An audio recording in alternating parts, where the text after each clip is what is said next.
This conference will now be recorded.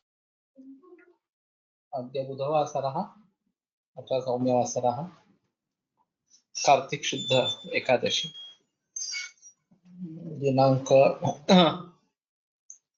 25 November 2020 सहस्र योग sorry Patanjali योग सूत्र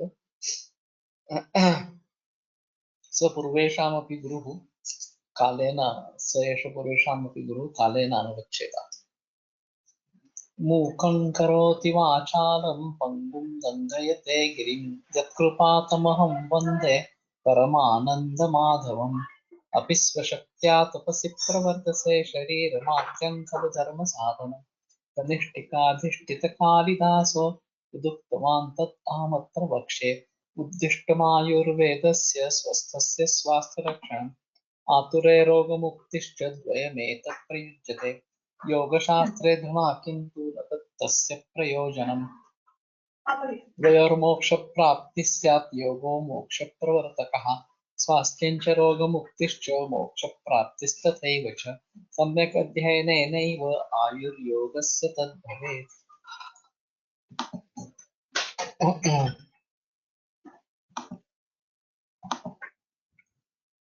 प्रथमोऽध्यायः समाधिपादः अथ योगानुशासनं योगश्चित्तवृत्तिनिरोधः तदा द्रष्टुस्वरूपेव स्थानं वृत्तिसारूप्यमितरत्र वृत्तयः पञ्चतयः क्लिष्टाः प्रमाणविपर्ये विकल्पनिद्रास्मृतयः प्रत्यक्षानुमानागमाः प्रमाणानि विपर्ययो मिथ्याज्ञानम् अतद्रूपप्रतिष्ठम् शब्दज्ञानानुपाती वस्तुशून्यो विकल्पः अभाव प्रत्यालंबना वृत्तिर्निद्रा अनुभूत विषया संप्रमोषः स्मृतिः अभ्यास वैराग्याभ्यां निरोधः तत्र स्थितौ यत्नोऽभ्यासः स तु दीर्घकाल नैरन्तर्य सत्कारा सेवितो दृढभूमिः दृष्टानुश्रविक विषय वितृष्णस्य वशीकार संज्ञा वैराग्यं तत्परं पुरुषख्यातिर्गुणवैतृष्ण्यं वितर्क विचारानन्दास्मिता रूपानुगमात् संप्रज्ञातः विराम प्रत्याभ्यास पूर्व संस्कार शेषोऽन्यः बहु प्रत्ययो विदेह प्रकृतिलयानां श्रद्धा वीर्य स्मृति समाधि प्रज्ञा पूर्वक इतरेषां तीव्र संवेगानाम् आसन्नः मृदुमध्यातिमात्रत्वात् ततोऽपि विशेषः ईश्वर प्रणिधानात् वा क्लेशकर्म विपाकाशयैरपरामृष्टः पुरुष विशेष ईश्वरः तत्र निरतिशयं सार्वज्ञ बीजं स पूर्वेषामपि गुरुः कालेनानवच्छेदात् तस्य वाचिकः प्रणवः तज्जपस्तदर्थभावनं ततः प्रत्यक्केतनाधिगमोऽप्यन्तरायाभावश्च व्याधिस्त्यानसंशय प्रमादालस्याविरतिभ्रान्तिदर्शनालब्धपूर्विकत्वानवस्थितत्वानि चित्तविक्षेपास्तेऽन्तरायाः दुःखदौर्मनस्याङ्गमे श्वासप्रश्वासाभिक्षेपसमूहः तत्प्रतिषेधार्थम् एकतत्त्वाभ्यासः मैत्री करुणामुदितोपेक्षाणां सुखदुःखपुण्यापुण्यविषयाणां भावनातश्चित्तप्रसादनं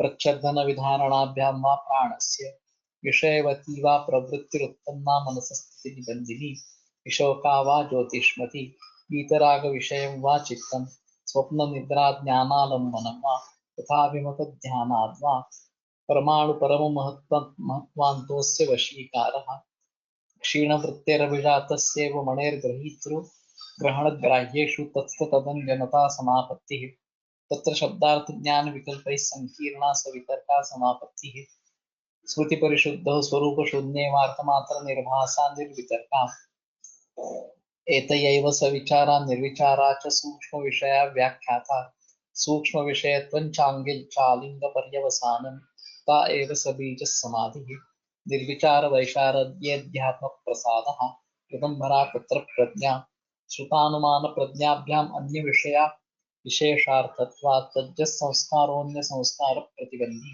तस्यापि निरोधे सर्वनिरोधान् निर्बीजः समाधिः इति पतञ्जलि विरचिते योगसूत्रे प्रथमः समाधिपादः।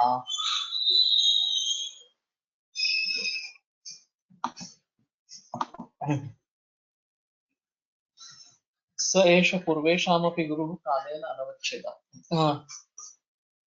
तो ये ईश्वर जो है वो पूर्वेशामपि गुरु, पहले जो देव है उनके भी गुरु इस प्रकार के हैं। कालेन अनवच्छेदा, क्योंकि काल से वो अवच्छिन्न नहीं है। जो ब्रह्मा विष्णु महेश और जो भी अवतार हुए हैं विष्णु के, राम कृष्ण वगैरह वगैरह, वो उस काल काल के संबंध में है। तो ये काल से अवच्छिन्न इस प्रकार से है। और ये जो परम ईश्वर इस प्रकार का है, वो परमात्मा स्वरूप इस किसी काल से बंधा हुआ इस प्रकार का नहीं है। तो वो उनका भी गुरु है। इन सभी देवताओं का भी गुरु इस प्रकार का बताया गया है। तो पूर्वैः गुरवः कालेन अवच्छिद्यन्ते, यत्र अवच्छेदार्थेन कालो नोपावर्तते स एष पूर्वेषामपि गुरुः। तो जहाँ काल, वे पूर्व जो गुरु है वो काल से अवच्छिन्न इस प्रकार का है, और इस प्रकार का काल से अवच्छेद जिसका नहीं है वो उनका भी गुरु इस प्रकार का है। यथास्य सर्गस्य आदौ प्रकर्षगत्या सिद्धः तथा अतिक्रांत सर्गादिषु अपि प्रत्येतव्यः। तो सर्ग के निर्माण के आरंभ में या सर्ग के लय के समय भी ये जो गुरु है, सबसे बड़ा ईश्वर परमेश्वर या परमात्मा, वो है ही अभी प्रत्येतव्य है। तो उसमें भी उसका प्रत्यय आता ही रहता है। और ये जो देवता ये है ब्रह्मा विष्णु महेश वगैरह, ये उस काल में रहे हैं। कृत त्रेता द्वापर और कली, ये जो काल, जो चार युग बताए गए हैं, उस विशिष्ट युग में वो निर्माण हुए हैं। और इसीलिए वो काल से अवच्छिन्न इस प्रकार के बताए गए हैं। और ये जो है ईश्वर, वो उसके भी पर इस प्रकार का है। तस्य वाचकः प्रणवः, उस ईश्वर का वाचक प्रणव या ओंकार इस प्रकार का है। तस्य वाचकः प्रणवः वाच्यः ईश्वरः प्रणवस्य। तो प्रणव के द्वारा ईश्वर वाच्य है और प्रणव ओंकार उसका वाचक है। किमस्य संकेत कृतम वाच्य वाचकत्वम अथ प्रदीप प्रकाशवत अवस्थितमिति। तो ये संकेत से वाच्यवाचकत्व है क्या? जब किसी बालक का नामकरण किया जाता है तो वो बालक वाच्य है और उसका नाम जो है उसका वाचक है। लेकिन ये उसके माता पिताओं ने उसको वो नाम दिया है, तो ये संकेत कृत है कि हम इस बालक को इस नाम से पहचानेंगे, इस नाम से बोलेंगे। तो ये जो संकेत है उसके जरिए ये वाच्यवाचक संबंध सिद्ध होता है। तो इसी प्रकार ओंकार, ये वाचक और ईश्वर वाच्य, ये जो है इनमें जो वाच्यवाचक संबंध है वो संकेत होता है क्या? अथ प्रदीप प्रकाशवद अवस्थित है, अथवा प्रदीप और उसका प्रकाश। तो प्रकाश, इसमें वाच्यवाचक का क्या संबंध है ये बताना काफी मुश्किल है। कि स्थितोस्य वाच्यस्य वाचकेन सह संबंधः संकेतः तु ईश्वरस्य स्थितम् एव अर्थम् अभिनयति। यथावस्थितः पिता पुत्र्योः संबंधः संकेतेन अवद्योत्यते, अयमस्य पिता अयमस्य पुत्रः इति। सर्गान्तरेषु अपि वाच्यवाचक शक्त्यपेक्षस्तथैव संकेतः क्रियते। काफी मुश्किल है। तो अस्य वाच्यस्य, ये जो ईश्वर जो है, जो वाच्य है, वाचकेन सह संबंधः स्थितः, उसका वाचक प्रणव से संबंध स्थित इस प्रकार का। संकेतः तु ईश्वरस्य स्थितम् एव अर्थम अभिनय। तो ईश्वर का जो स्थित अर्थ है उसी को संकेत उसी तरफ संकेत लेके जाता है इस प्रकार से। यथावस्था पिता पुत्र्योः संबंधः संकेतेन अवद्योत्यते अयमस्य पिता। पिता और पुत्र इनका संबंध संकेत से स्पष्ट हो जाता है कि ये इसका पिता है, अयमस्य पुत्रः, और ये इसका पुत्र है। तो ये संकेत हम रखते हैं, ऐसा वास्तव में है। लेकिन ये जो प्रणव और ईश्वर, इनमें जो वाच्यवाचक संबंध है वो किसी ने बनाया हुआ इस प्रकार का नहीं है। काष्टांग हृदय के टीका में एक संदर्भ आता है, ओंकारश्चात् शब्दश्च द्वावेदो ब्रह्मणः परा कंठं कृत्वा विनिर्यातो तेनेव मंगलो सुतो। आखिर शब्द के बारे में ये बताया गया है। तो ये ओंकार अर्थ शब्द ब्रह्मदेव के मुख से, कंठ से पहले निष्पन्न हुए और इसलिए वो मंगल इस प्रकार के है।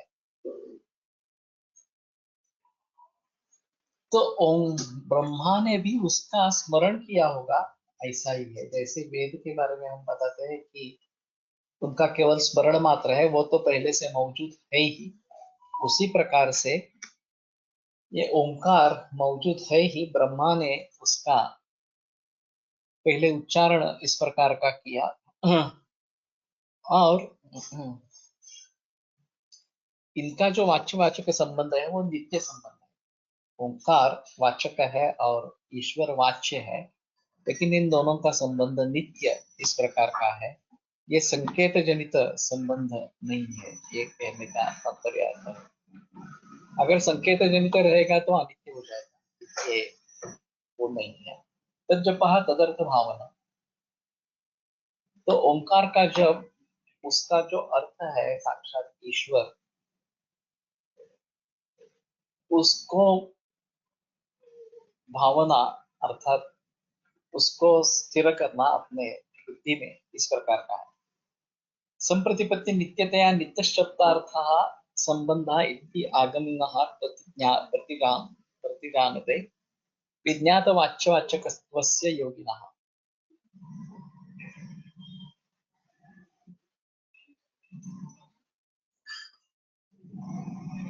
तो ये संप्रतिपत्ति नित्य होने के वजह से, संप्रतिपत्ति ये जो झटिति ज्ञान, किस काल में क्या करना है इस प्रकार का जो ज्ञान होता है उसको संप्रतिपत्ति इस प्रकार का कहते हैं। तो ये नित्य होने के कारण नित्य शब्दार्थ संबंध इति आगमिनः प्रतिजानते, इन दोनों का नित्य संबंध है। वाच्यवाचक संबंध जो है वो विज्ञात वाच्यवाचकत्वस्य योगिनः। तो योगी इनको नित्य संबंध वाला इस प्रकार का बोलते हैं। तज्जपः तदर्थ भावनम प्रणवस्य जपः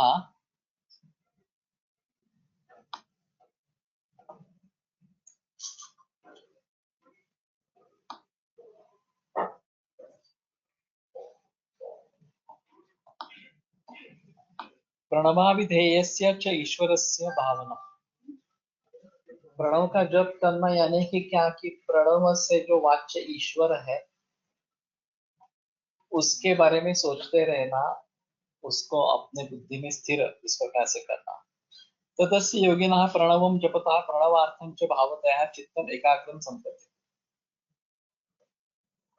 तो प्रणव का जप करते हुए और प्रणव के लिए चित्त की भावना निर्माण करते हुए चित्त का एकाग्र इस प्रकार का हो जाता है, चित्त की एकाग्रता हो जाती है। तथा चोक्तम स्वाध्याय योगम आसीत योगा स्वाध्याय आसीत।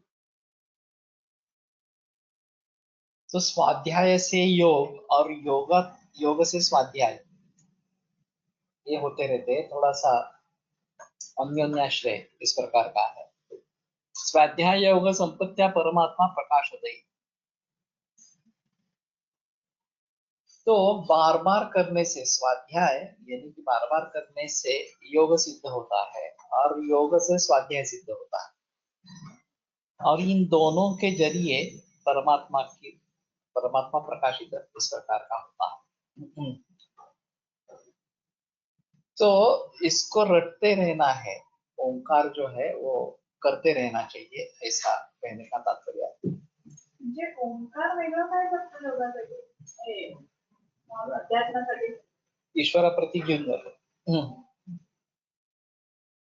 तस्य वाचकः प्रणवः, वो ओंकार ईश्वर का वाचक है। तो ईश्वर हमारे मन में स्थित हो जाता है, चित्त ईश्वर के ऊपर हमारा एकाग्र होने लगता है, इसलिए ओंकार का जप करते रहना चाहिए, ऐसा उनका कहना है। इन्होंने एक अजपा जप की बात कही है को लगता है कि सोहम, ये जप न करते हुए भी हमारे भीतर चला रहता है। वास्तव में मैंने जो सुना है वो मूलाधार चक्र में ओम का अव्याहत जप चालू रहता है हर व्यक्ति में।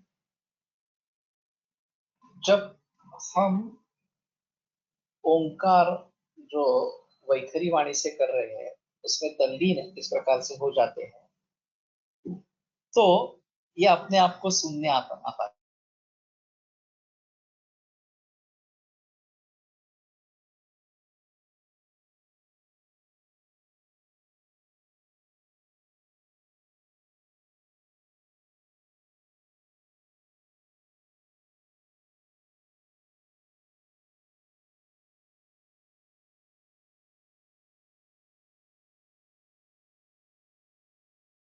तो सहा यानी कि वो परमात्मा और अहम यानी कि जीवात्मा, इस प्रकार का।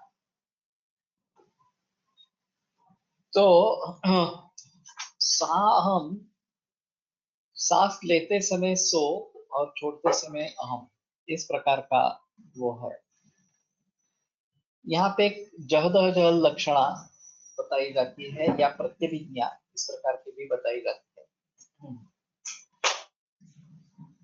शाकुंतल में जो अभिज्ञान शाकुंतलम ये शब्द प्रयोग किया गया है, उसमें सेयम शकुंतला ये अभिज्ञान होता है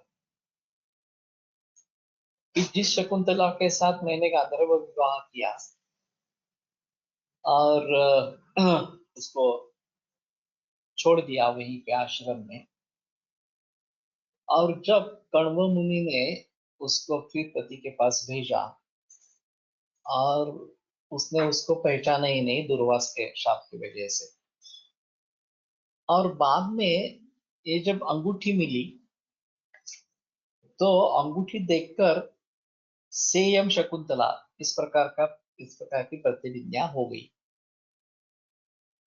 कि सा से जो मतलब है वो जो शकुंतला जो मैंने कण्व मुनि के आश्रम में देखी थी और जिसके साथ गांधर्व विवाह किया था, और इयम जिसको मैंने ठुकरा दिया कि मुझे तुम्हारी कोई पहचान नहीं है, तुम ये कुछ भी बता रही हो कि मेरी तुम्हारे साथ शादी हो गई है वगैरह वगैरह, इस प्रकार से उसको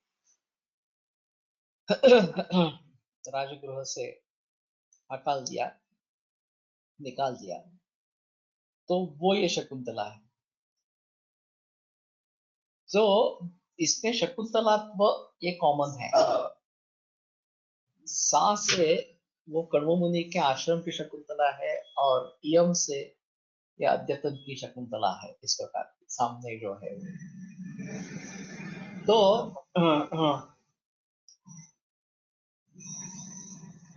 इसी प्रकार से तत्वमसि, तत् यानी कि वो परमात्मा तत्व और त्वम यानी कि वो जीवात्मा, तो वो तुम ही हो। जीवात्मा और कुछ अलग नहीं है, तुम ही परमात्मा इस प्रकार का हो। ये अविद्या वगैरह इससे कारण बद्ध होने के कारण उसको ऐसा लगता है कि मैं अलग हूँ, ये सृष्टि बनी है वगैरह वगैरह इस प्रकार से। लेकिन ये अविद्या का आवरण जब दूर हो जाता है तो उसको खुद की अनुभूति, परमात्मा की अनुभूति होती रहती है इस प्रकार से। तो इन्होंने बताया है ईश्वर का वाचक जो ओंकार, उसका जप करावा, उसका जप करे, यानी कि यथावत उच्चार करे, और ओंकार का अर्थ जो वाच्य ईश्वर, वो मेरे हृदय में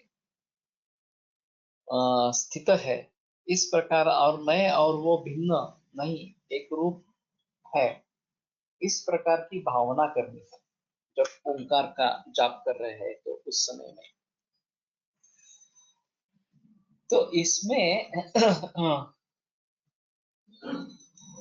अ, उ और म, ये तीन एक्चुअली है, और गानू सर की परंपरा में इनका अलग अलग उच्चारण होना जरूरी है।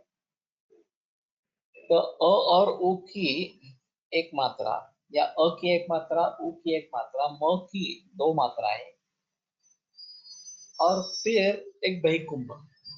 तो पहले अंतः कुंभक करना, और अ,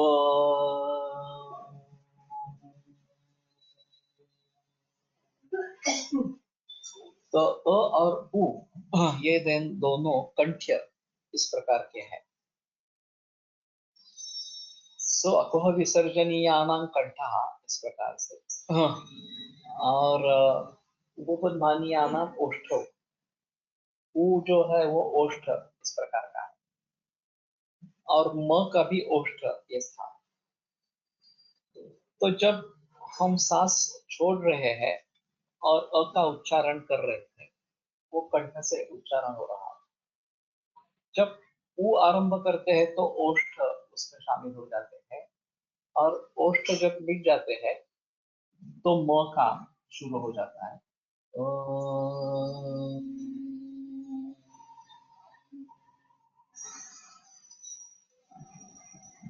तो अ में कर्ण मुख खुला है, ओ में ऊ में ये मिटने लगते हैं, ओष्ठ नजदीक आने लगते हैं, और म जो कहते हैं तो ओष्ठ मिट जाते हैं इस प्रकार से।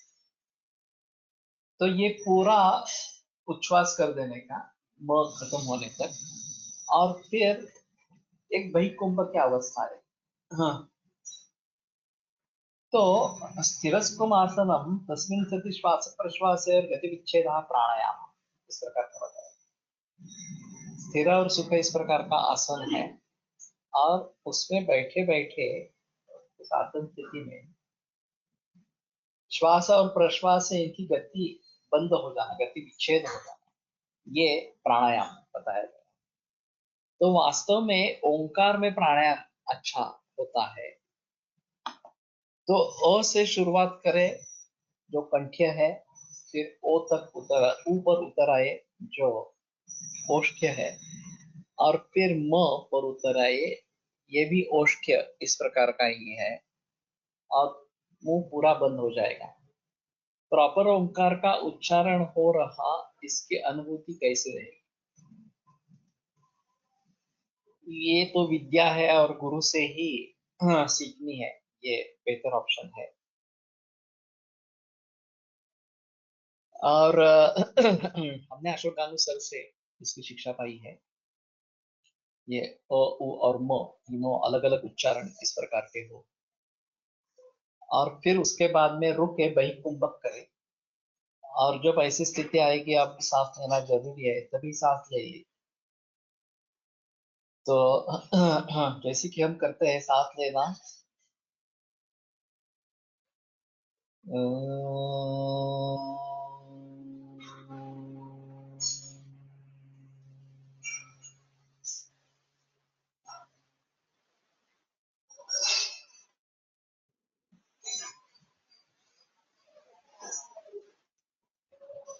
फिर से सांस लेना,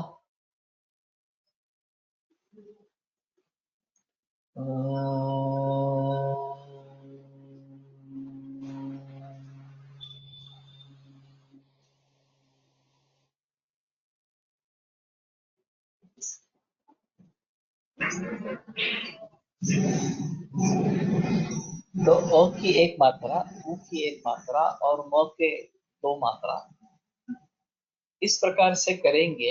हाँ, तो ये प्रॉपर ओंकार हो जाएगा, और उसके बाद में बैकुंभक में स्थित होना है इस प्रकार से। पण त्यांनी प्राणायाम तुम्ही ओंकार असं पण सांगितलंय का त्याच्याकरता?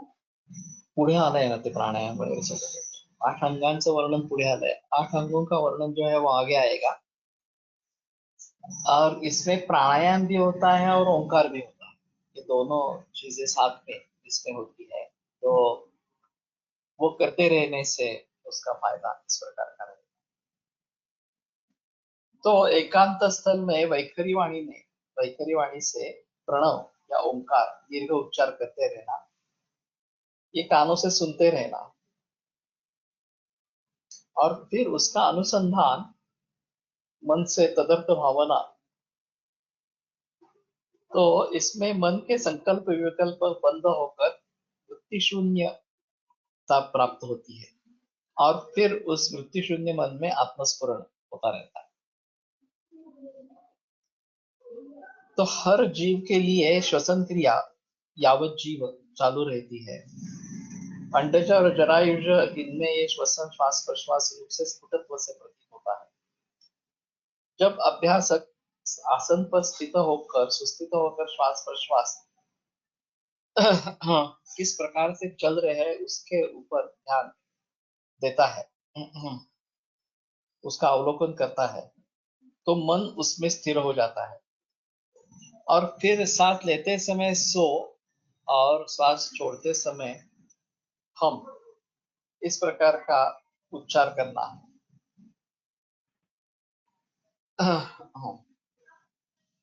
तो एक श्वास प्रश्वास में सोहम इस प्रकार का सूक्ष्म ध्वनि गोचर होने लगता है, और ये मनुष्य के प्रयत्नों के बिना अखंड रूप से होता रहता है, तो इसलिए उसको अजपा जप इस प्रकार से कहते हैं।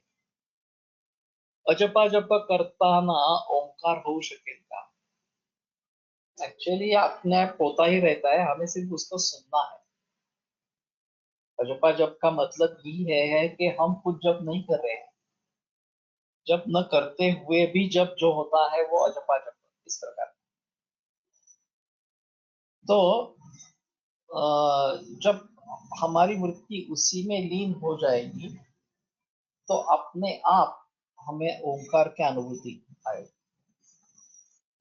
तो ये अभ्यास से ही प्राप्त होती है, तो निरंतर अभ्यास करते रहना इसके लिए बहुत आवश्यक इस प्रकार का है। तो सोहम इसमें वो मैं हूँ, सहा यानी कि वो परमात्मा, और मैं यानी कि जीवात्मा। वो परमात्मा जिस प्रकार से क्लेश, अविद्यादि क्लेश और कर्म, जाति, आयुष्य, भोग, इन सभी से अपरामृष्ट है, कि इसका उस परमात्मा से कोई संबंध लेना देना इस प्रकार का नहीं है। वैसा ही मैं हूँ, ये समझ लेना, ये इसमें बहुत जरूरी इस प्रकार की बात कि उसमें और मुझ में, उस परमात्मा में और ये मेरी जीवात्मा में कोई अंतर नहीं है, वही मैं हूँ, सहा अहम। इस प्रकार की भावना होनी चाहिए। और जब ये प्रणव का अभ्यास हम करेंगे, ओंकार का अभ्यास हम करेंगे, तो ये भावना बढ़ती बढ़ती इस प्रकार की जाएगी। तो प्रणवार्थाची भावना यानी कि उससे जो वाच्य ईश्वर है, प्रणव से वाच्य जो ईश्वर है, उसकी अनुभूति हमें आती रहेगी, आत्म साक्षात्कार होता है, और ये परमात्मा का या जो सबसे श्रेष्ठ इस प्रकार है उसका उसकी अनुभूति ये होती रहेगी। एका श्वास प्रश्वासात प्रणवाची नियत संख्या वाचा जप करीत मनात प्राणार्थाचं चिंतन करणे हा एक आणखी प्रकार।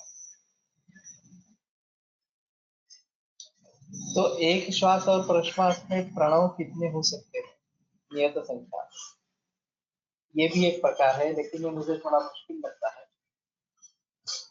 कि सोहम इसमें श्वास लेते समय सो और छोड़ते समय अहम, हम इस प्रकार का है। और एक ही श्वास प्रश्वास में ज्यादा ओंकार करना, इस प्रकार का ये बता रहे हैं। या व्यतिरिक्त प्रणजों को तदर्थ भावना, इसके बारे में शंकराचार्य ने पंचीकरण नाम के प्रकरण में बताया है। तो वो भी ईश्वर प्रणिधान इस प्रकार का है।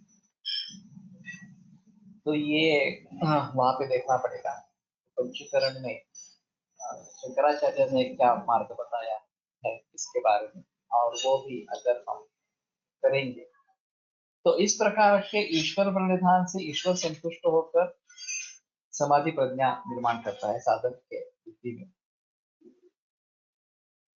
मैंने एक उदाहरण दिया है कि माता ने कुछ कुछ क्रीड़ा साहित्य बच्चे के सामने रखा है, और जब वो बच्चा उस साहित्य को छोड़कर केवल माँ की ही याद करता है, मुझे माँ चाहिए, ऐसा ही बोलता है, तो माँ उसको गले लगा देती है। उसी प्रकार जब बाह्य सभी विषयों से मन विवृत हो जाएगा और केवल ईश्वर में ही तल्लीन हो जाएगा या परमात्मा में ही तल्लीन हो जाएगा, और ये मार्ग है प्रणव या ओंकार के द्वारा, जो उसका वाचक है, ईश्वर का वाचक है।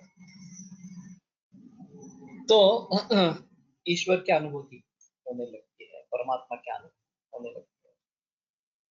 तो वैराग्य पूर्वक बाकी सब वृत्तियों का त्याग और केवल ईश्वर प्रणिधान, केवल इस जप के द्वारा, ओंकार के जप के द्वारा ईश्वर के प्रणिधान में लग जाना, इस प्रकार से होने से ददामि बुद्धि योगं तम येन माम उपयान्ति ते, ये बुद्धि योग इस प्रकार का है।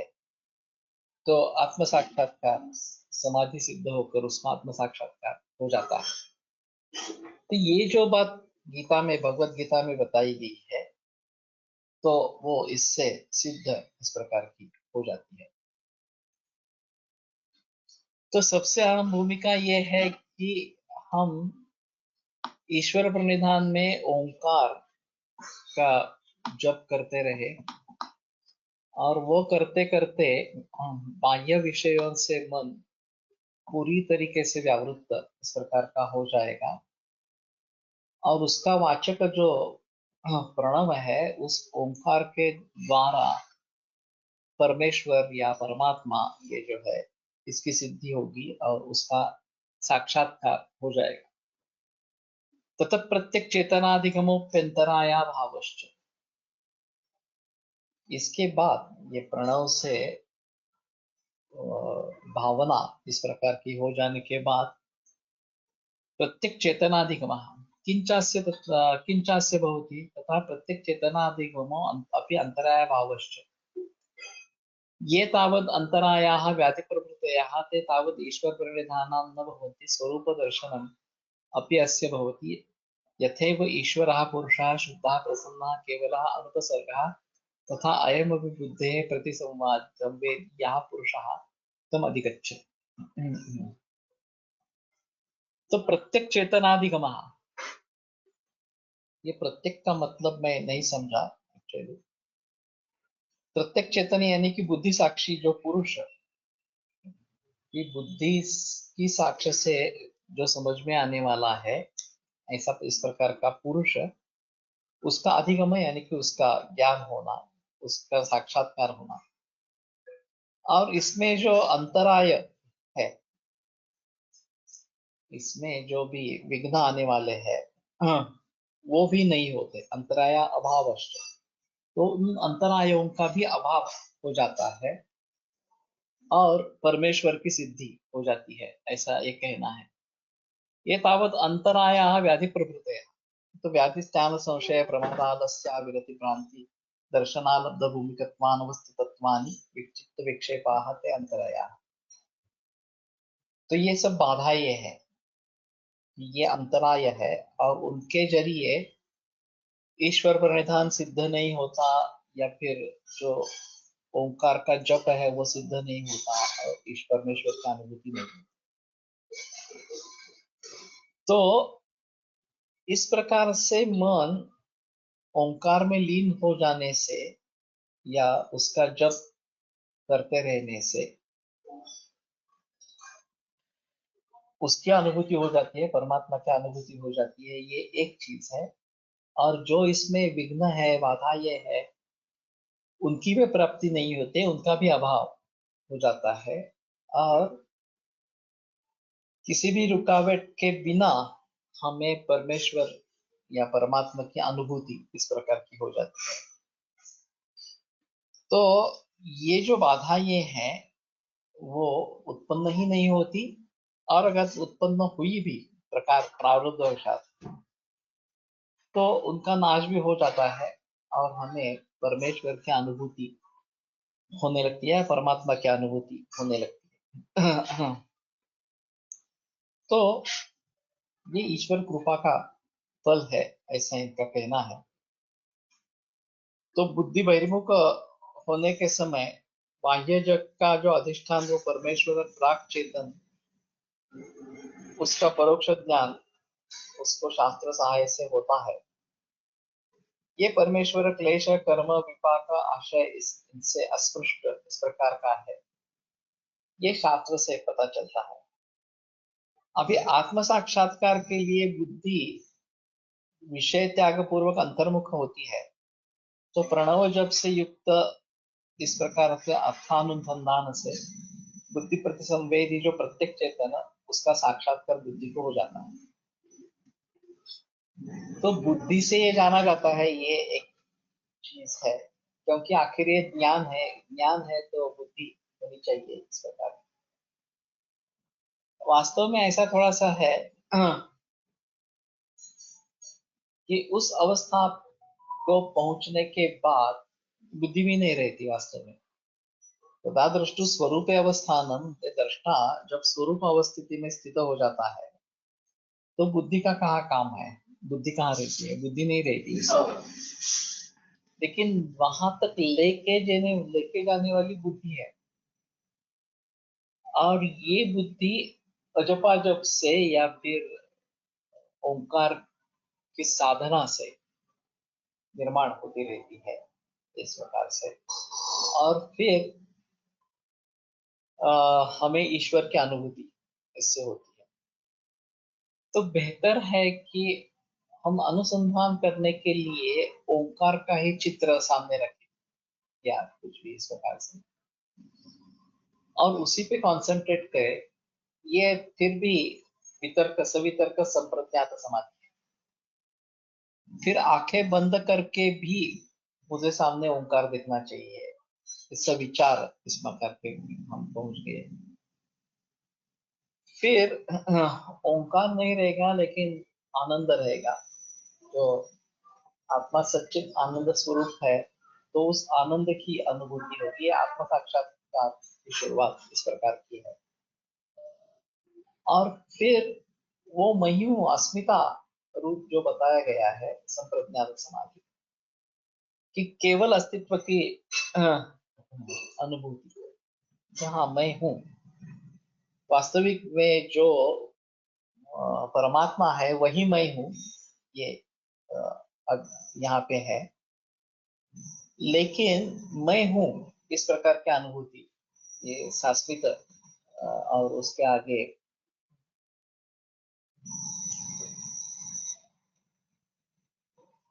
हाँ आनंद और उसमें शाश्वत इस प्रकार की संप्रज्ञात समाधि है। इसके आगे असंप्रज्ञात समाधि शुरू हो जाती है। और ये जो मुझे ज्ञान है कि वो मैं हूँ, उसमें वो और मैं, इसमें फिर भी द्वैत है।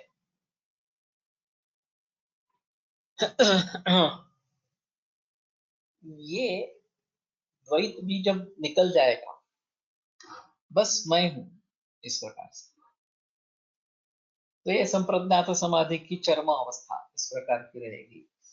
और फिर आगे मैं ही हूं, बस बाकी कुछ ही नहीं।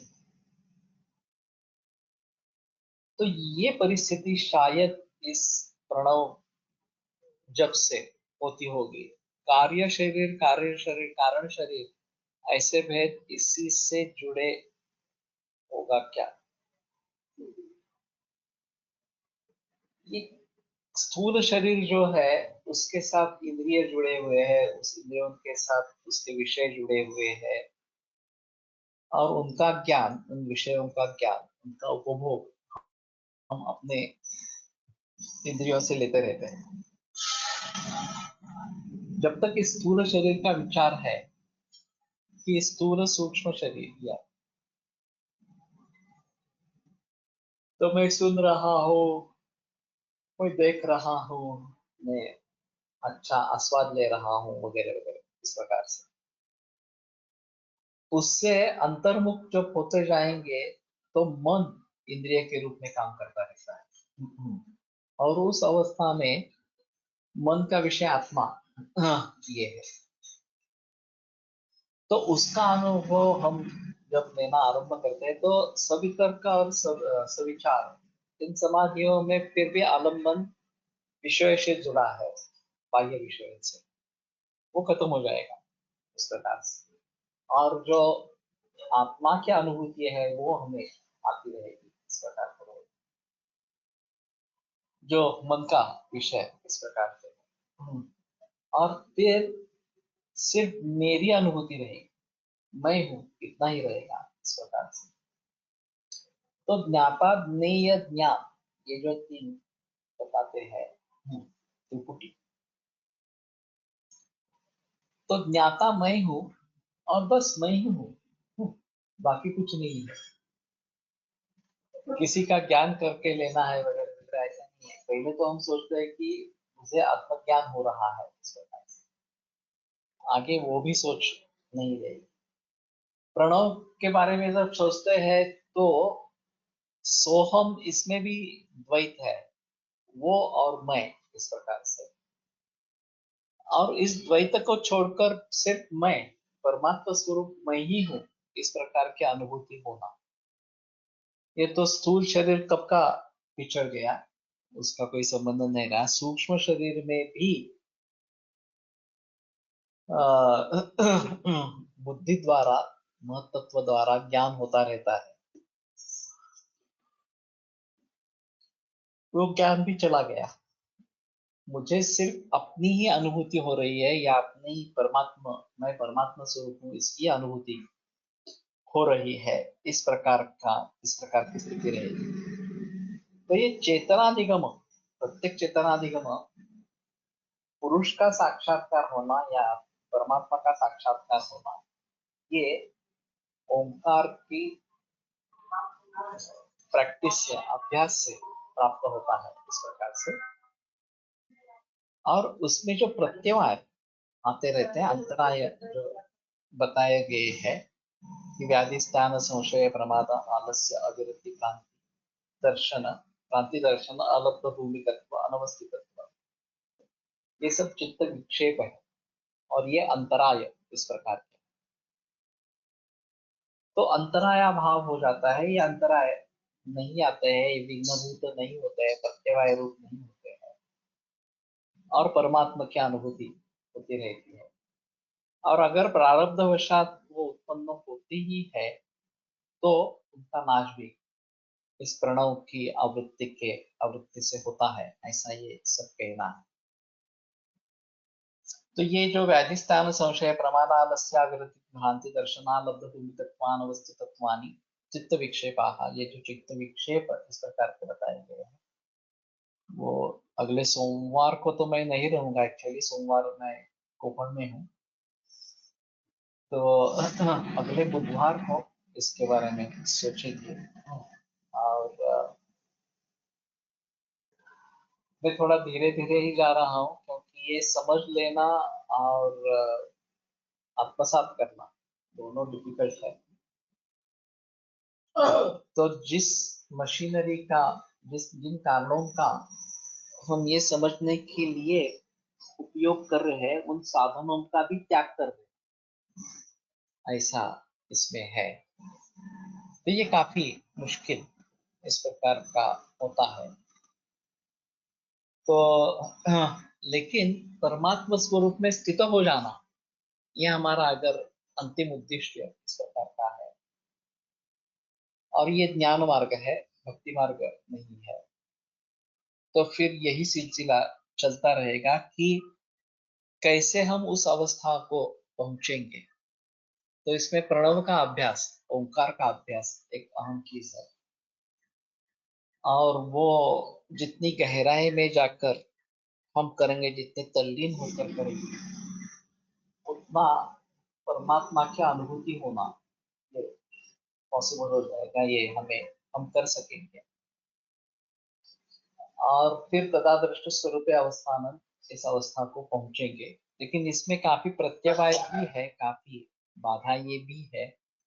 उन सभी को हमें पार करना है, उनसे आगे चले जाना है। तो वो जो अंतराय है वो 30वें सूत्र में है, वो अगले बुधवार को देखेंगे। योगेन चित्तस्य पदेन वाचां मलं शरीरस्य च वैद्यकेन योपाकरोत्तं प्रवरं मुनीनां पतञ्जलिं प्राञ्जलिरानतोऽस्मि।